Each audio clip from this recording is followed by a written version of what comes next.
Okay guys, so today we unboxing and I show you the Truck Builder Unlimited.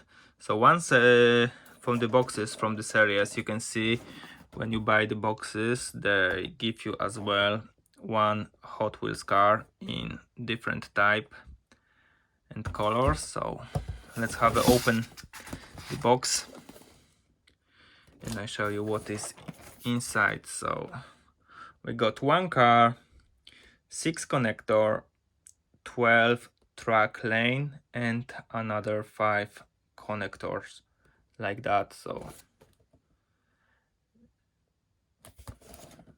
let's open it.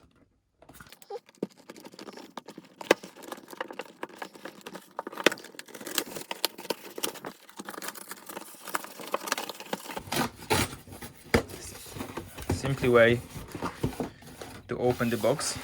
I do this with the first one. So ready, steady, build. So we got the information